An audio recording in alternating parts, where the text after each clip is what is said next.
Hello students, welcome to CA session. Students, today we will continue the same chapter, chapter 1 operating system and graphical user interface.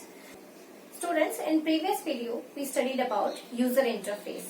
So user interface is actually mode or form of interaction that user can do with machine. That means user and the computer. If you have seen washing machine, there are some instructions provided over the top in the washing machine, that how to use machine, which button to press, etc. Same way here also, user interface also provides us the various modes and forms by which we can interact with computer. So students, there are two types of interfaces, CUI and GUI. CUI full form is command user interface, or you can also say character user interface. Character or commands, that means the user can interact with the help of commands. Here we have to type the commands with keyboard. Then the computer understands what we want from the computer. Like if we have to give instruction to the computer, we have to type the command with the help of keyboards. Okay, so for that we have to learn the commands. So learning commands like type command, copy, etc. There are so many commands which can be used to pass on instructions to the computer.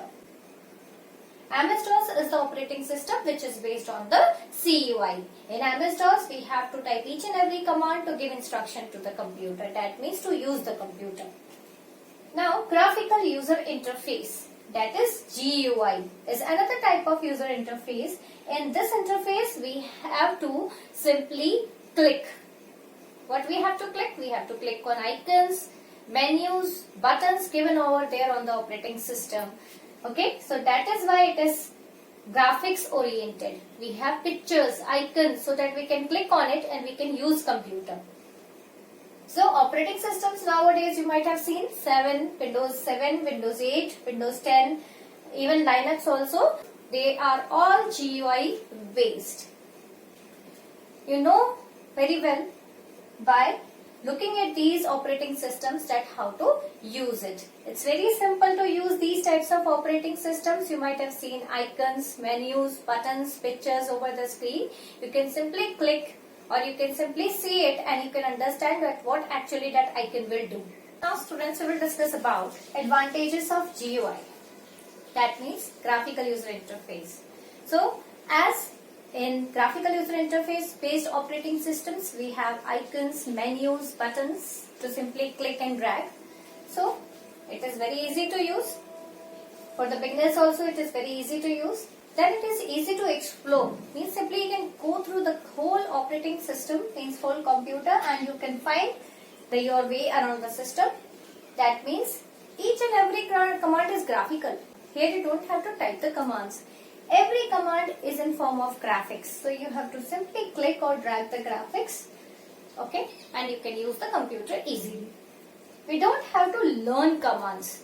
Here, as it is GUI based, that means only graphics are there to use the computer. So we don't have to learn complicated commands.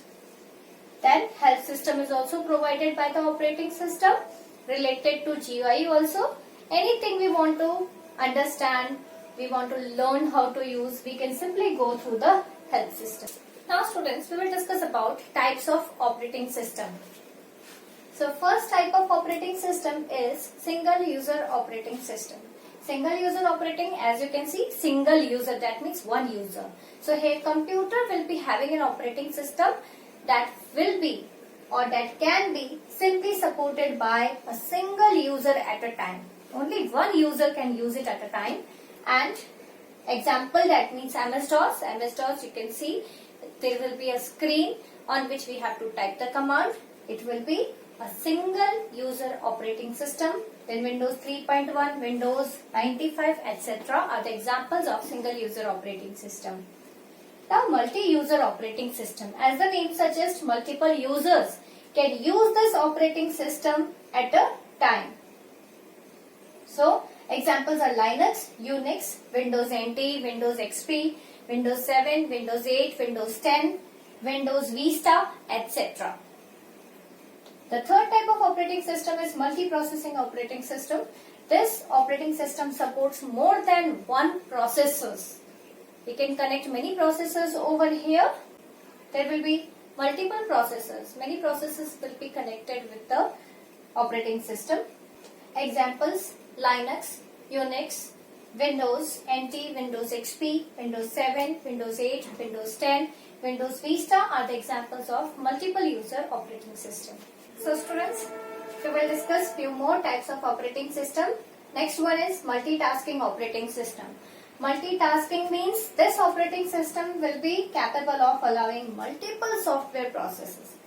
Many software processes can run at the same time. So examples: Unix, Linux, Windows NT, XP, Windows Vista, Windows 7, Windows 8, Windows 10, etc. Then the next is multi-threading operating system. Multi-threading operating systems means here in this operating system the different parts of the software programs will run simultaneously. All together different parts of the software will run. Now example: Linux, Unix, Windows XP, Windows Vista, Windows 7, Windows 8, Windows 10. So these days means latest operating systems actually support most of the types of operating system. So students, I hope you understood this chapter. This chapter is over. Thank you. Have a nice day.